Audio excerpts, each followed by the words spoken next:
الرجيم بسم الله الرحمن الرحيم وإذا ضربتم في الأرض فليس عليكم جناح أن تقصروا من الصلاة إن خفتم أن يفتنكم الذين كفروا إن الكافرين كانوا لكم عدوا مبينا صدق الله العظيم وقال الله تعالى في شأن حبيبه إن الله وملائكته يصلون على النبي يا أيها الذين آمنوا صلوا عليه وسلموا تسليما اللهم صل على سيدنا حبيبنا مولانا محمد وعلى آله وصحبه افضل صلواتک وعدد معلوماتک وبارک وسلم۔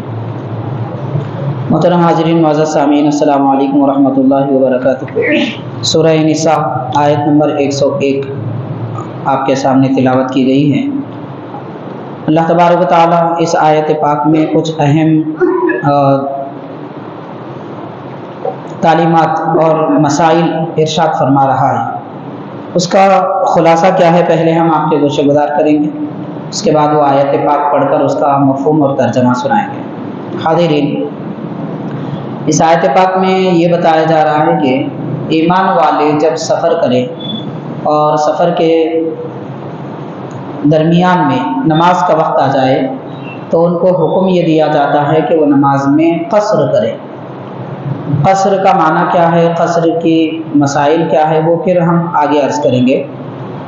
اور دوسرا مسئلہ اس میں یہ بتایا جا رہا ہے کہ اس زمانے میں اہل اسلام، صحابہ کرام اور غازی حضرات جو دین اسلام کی سربلندی کے لیے، دین اسلام کے خاطر لڑنے کی خاطر نکل جاتے تھے، ان حضرات کو اس آیت پاک میں نماز پڑھنے کا طریقہ بتایا جا رہا ہے۔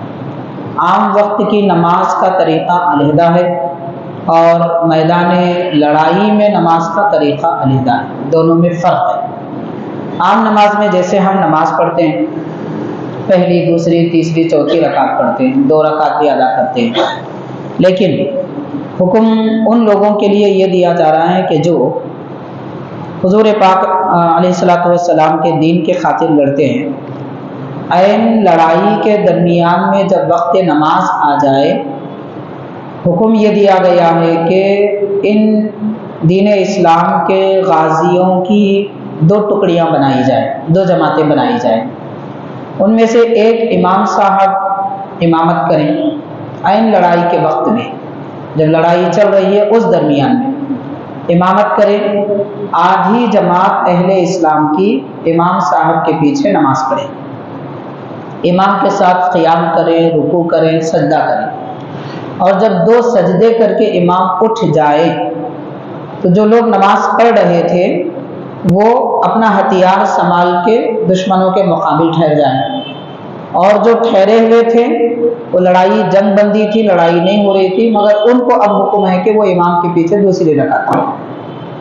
تو وہ جو بعد میں آ رہے ہیں وہ امام کے پیچھے پڑھ رہے ہیں امام کی دوسری رکعت، مگر وہ ان کی پہلی رکعت ہوگی۔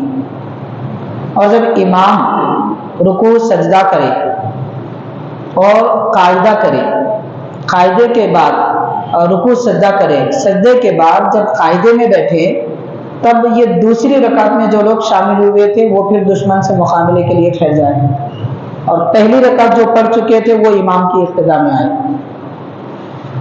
امام کی اقتداء میں آ کر وہ امام کے ساتھ قاعدے میں مل جائے۔ سفر میں ہیں، 2 رکعت نماز پڑھیں گے، امام جیسے سلام پھیرے تو یہ لوگ کھڑے ہو جائیں، اپنی نماز، اپنی رکعت، جو 1 رکعت ان کی ادا نہیں ہوئی تھی، وہ مقابلے میں ٹھہرے ہوئے تھے، وہ نماز ادا کر لیں۔ پھر وہ سلام پھیر کر سامنے جائیں، پچھلے والے آ کر ایسے نماز ادا کریں جیسے امام کے ساتھ نماز رکعت چھوٹنے پر پڑھتے ہیں۔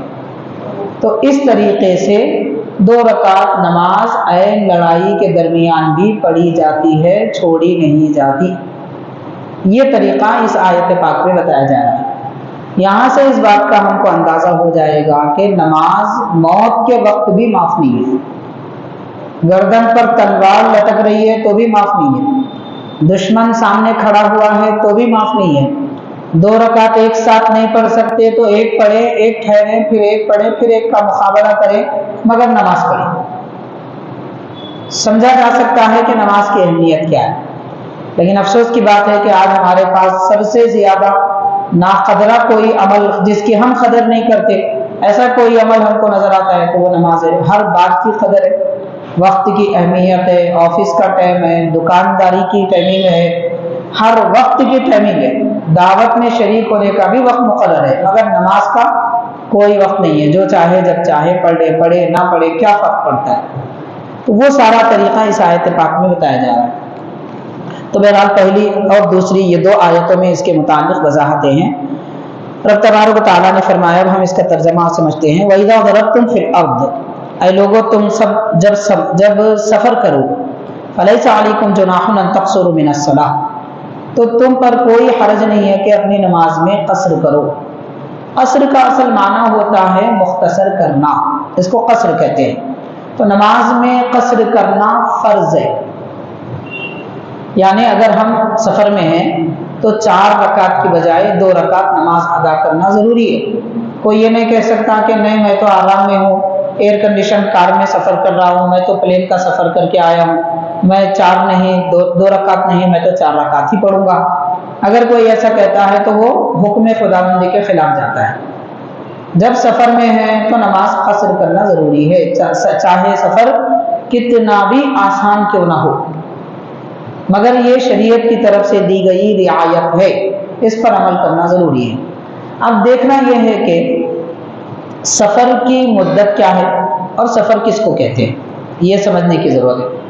کوئی مسلمان آدمی اگر اس زمانے کے علماء کی تحقیق کے مطابق تقریباً 86 کلومیٹر دور جانے کا ارادہ رکھتا ہے اور جس جگہ جا رہا ہے 86 کلومیٹر یا اس سے زیادہ، وہاں پر 15 دن سے کم ٹھہرنے کا ارادہ ہو، 1 دن 2 دن 4 دن 14 دن تک بھی ٹھہرنے کا ارادہ ہے، تو جتنے دن اس مقام پہ وہ ٹھہرے گا نماز میں قصر کرے گا، یعنی 4 رکعت کی بجائے 2 رکعت نماز ادا کرے گا، جتنے دن بھی ٹھہرے، مگر 14 دن 15 دن ٹھہرنے کا ارادہ جیسے ہو گیا تو اب اس آدمی کے لیے قصر نہیں کرنا ہے، پوری نماز پڑھنا ہے۔ اب مان لیجئے کہ کوئی آدمی یہاں سے جب نکل رہا تھا تب تو ارادہ تھا کہ 2 دن ٹھہریں گے، مگر کام ایسا بڑھتا گیا کہ 1 دن 2 دن 1 دن 2 دن بڑھتے گئے، مگر 15 دن کا پورا ارادہ نہیں ہے، مگر ہو سکتا ہے کہ 2 دن میں کام ہو جائے گا پھر میں رک جاؤں گا، ایسی نیت اور ایسی ضرورت پیش آ رہی ہے، 15 دن کے 20 دن بھی ہو رہے ہیں، مگر تعین نہیں کر سک رہا ہے کہ میں کب نکلوں، واپس کب ہو جاؤں، کتنے دن ٹھہروں، تو اس صورت میں بھی 20 دن بھی کیوں نہ ہو جائے قصر کرے گا، یعنی نماز مختصر پڑے گا۔ یا پھر پہلے سے ارادہ کر کے جا رہا ہے کہ وہاں مجھے 15 دن ٹھہرنا ہے، جیسے عمرے کے لیے لوگ جاتے ہیں، وہاں پہ بالکل ارادہ ہوتا ہے کہ 15 دن تو ٹھہرنا ہے، تو ایسی صورت میں ان کو قصر نہیں کرنا ہے، بشرطے کہ جس جگہ جا رہے ہیں اس مقام پر 15 دن ٹھہرے۔ لیکن عمرے کے لیے جو لوگ جاتے ہیں وہ 1 ہفتہ مکہ شریف میں 1 ہفتہ مدینہ شریف میں رہتے ہیں، اس لیے ان کو قصر کرنا ہے، یعنی 2 رکعت نماز ادا کرنا ہے، کیونکہ ان کا ارادہ ایک شہر میں 15 دن ٹھہرنے کا نہیں ہے، یہاں 1 ہفتہ ہے تو دوسری جگہ دوسرا ہفتہ ہے، یہ ایک مسئلہ ہے۔ اور ایک بات یہ ہے کہ جس مدت تک جا رہے ہیں، جہاں تک جانے کا ارادہ ہے اس کا 86 کلومیٹر ہونا چاہیے، بعض علماء نے 82 کلومیٹر بھی کہا ہے، بعض نے 90 بھی کہا ہے، خیر اس کے کم و بیش درمیانی بات بھی اگر ہم لے لیں تو 86 ہو سکتی ہے، اس سے کم اگر ہم جا رہے ہیں اتنے فاصلے پر کہ 60 کلومیٹر پہ جا رہے ہیں، 70 کلومیٹر پر جانا ہے، جا کے آج ہی آنا ہے یا 2 دن میں آنا ہے، مگر 60 یا 70 کلومیٹر ہے، 86 سے کم ہے، تو وہاں قصر نہیں کرنا ہے، پوری نماز پڑھنا ہے۔ تیسرا مسئلہ یہ ہے کہ جس جگہ ہم جا رہے ہیں وہ مدت سفر کا ارادہ ہے، جہاں تک سفر کا جو فاصلہ ہے وہ فاصلہ ہے، اور 15 دن سے کم ٹھہرنے کا ارادہ بھی ہے، لیکن وہاں امام کی اقتداء میں نماز پڑھ رہے ہیں، 5 وقتہ نماز مسجد میں، یا پھر وہاں کے مقیم جو لوگ وہاں رہتے ہیں ان کی اقتداء میں نماز پڑھ رہے ہیں، تو وہ امام کی اقتداء میں نماز پڑھیں گے، اور امام مقیم ہو، مقیم کا مطلب اس جگہ رہنے والا ہو، وہ مسافر نہ ہو، تو امام جتنی رکعت پڑھائے اتنی ہی پڑھنا ضروری ہے، ہم قصر اب نہیں کر سکتے۔ ظہر کی نماز میں امام صاحب کے ساتھ شریک ہو گئے تو 2 رکعت پہ سلام نہیں پھیر سکتے، پورے 4 رکعت پڑھ لینا چاہیے، یہ ضروری ہے اقتدا کرنے کی صورت میں۔ اقتدا نہیں کیا، ہم علیحدہ پڑھ رہے ہیں تو پھر ایسی صورت میں 2 رکعت ہی پڑھنا ہوگا۔ یہ سفر کے متعلق مختصر چند اہم مسائل ہیں اور بہت ساری تفصیلات ہیں اس آیت پاک میں قصر کرنے کے متعلق بتایا جا رہا ہے۔ اور ایک مسئلہ یہ بھی ہے کہ جو نمازیں 2 رکعت ہیں یا 3 رکعت ہیں ان میں کوئی تخفیف نہیں ہے، ان میں کوئی کمی نہیں ہے۔ 2 رکعت کی نماز 2 ہی پڑھیں گے، 3 رکعت کی نماز 3 ہی پڑھیں گے، اس میں آدھی نہیں کی جائے گی، صرف 4 رکعت کی نماز کو آدھی کیا جائے گا۔ یہ فرضوں کا حکم ہے۔ سنتوں کا کیا حکم ہے؟ کیا سنت اور نفل پڑھنا اس وقت بھی ضروری ہے؟ جیسے ظہر سے پہلے والے سنت مؤکدہ، ظہر کے بعد والے سنت مؤکدہ، فجر سے پہلے والے سنت مؤکدہ، کیا وہ پڑھنا ضروری ہے؟ تو اس کے بارے میں علماء کرام یہ لکھتے ہیں کہ سنتیں غیر مؤکدہ ہو جاتی ہیں، یعنی ظہر سے پہلے والی جو سنت لازم ہے وہ اب لازم نہیں رہتی، پڑھے تو ثواب ہے، نہ پڑھے تو کوئی حرج نہیں ہے، جبکہ سفر میں ہوں۔ اللہ تعالیٰ نے فرمایا فَلَيْسَ عَلَيْكُمْ جُنَاحٌ أَن تَقْصُرُوا مِنَ الصَّلَاةِ، تمہارے لیے کوئی حرج نہیں ہے، مطلب لازم ہے کہ تم نماز میں قصر کرو۔ ان خفتم ان یفتنکم الذین کفروا، اگر تم کو اس بات کا خوف ہے کہ دشمن تمہیں دبوچ لے گا یا تمہیں فتنے میں ڈال دے گا، مطلب حملہ کرے گا، تو یاد رکھو ان الکافرین کانوا لکم عدوا مبینا، بے شک کافر تمہارے سخت کھلے دشمن ہیں۔ آپ غور کیجئے، قرآن مجید کہہ رہا ہے کہ دین کے دشمن، اللہ کے دشمن تمہارے دوست نہیں ہو سکتے، اور ہم سمجھ رہے ہیں کہ اللہ کے دشمن ہمارے دوست ہیں۔ کیسے ہو سکتا ہے؟ آج ہم مسلمان غیروں کے ساتھ میں دوستانہ تعلق رکھتے ہیں۔ یاد رکھیے کہ دنیاوی معاملات میں دوستانہ تعلق رکھنا منع نہیں ہے، لیکن دین کی محبت میں دوستانہ تعلق رکھنا منع ہے۔ یعنی ایک مومن کے دل میں اللہ تعالیٰ کی اور اللہ کے محبوب بندوں کی محبت رہے گی، ایمان والوں کی محبت رہے گی۔ کسی کی محبت کی خاطر ہم اپنا دین نہیں بگاڑیں گے، اپنے دین کے خلاف نہیں کریں گے، اللہ تعالیٰ کے حکم کی خلاف ورزی نہیں کریں گے۔ معاذ اللہ، استغفر اللہ، دیکھا جاتا ہے کہ لوگ جن لوگوں کے ساتھ اٹھتے بیٹھتے ہیں ویسے ہی عادتیں اپنا لیتے ہیں۔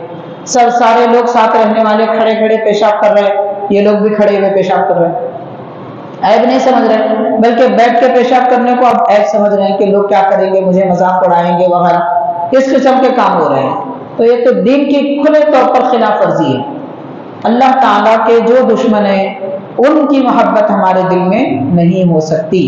ہمدردی ہو سکتی ہے، غم خاری ہو سکتی ہے، خیر خواہی ہو سکتی ہے، بھلائی ہو سکتی ہے، مگر محبت وہ صرف اللہ تعالیٰ کے لیے ہوتی ہے۔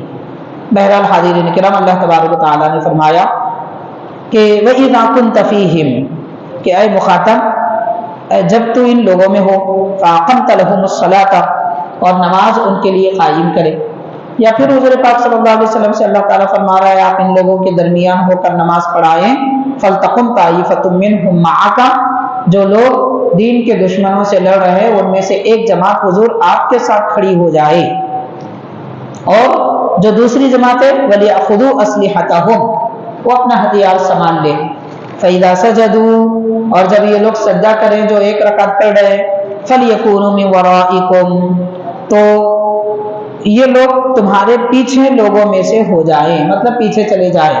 جہاں حفاظت کے لیے فوجی دستہ ٹھہرا ہوا تھا، نماز پڑھنے والے ایک رکعت کا سجدہ ہونے کے بعد میں ان کے پاس کھڑے ہو جائیں اور وہ پلٹ کر آئے۔ وَلْتَأْتِ طَائِفَةٌ أُخْرَىٰ، اور دوسری جماعت پلٹ کر آ جائے، لَمْ يُصَلُّوا، جنہوں نے نماز نہیں پڑھی تھی، فَلْيُصَلُّوا مَعَكَ، وہ تمہارے ساتھ نماز پڑھیں، یعنی امام کے ساتھ دوسری رکعت نماز پڑھیں۔ پھر وَلْيَأْخُذُوا حِذْرَهُمْ وَأَسْلِحَتَهُمْ، جو لوگ اب نماز کی ایک رکعت پڑھ کر دشمن کے مقابلے میں ٹھہرے ہیں وہ حفاظت کر لے اور ہتھیار سامان لے۔ یعنی دشمن اندیشہ دیکھ کر، معمولی غفلت دیکھ کر دشمن حملہ کر سکتا ہے، اس لیے تم ان کے مقابل کھڑے ہو جاؤ، دوسرے لوگ نماز پڑھیں۔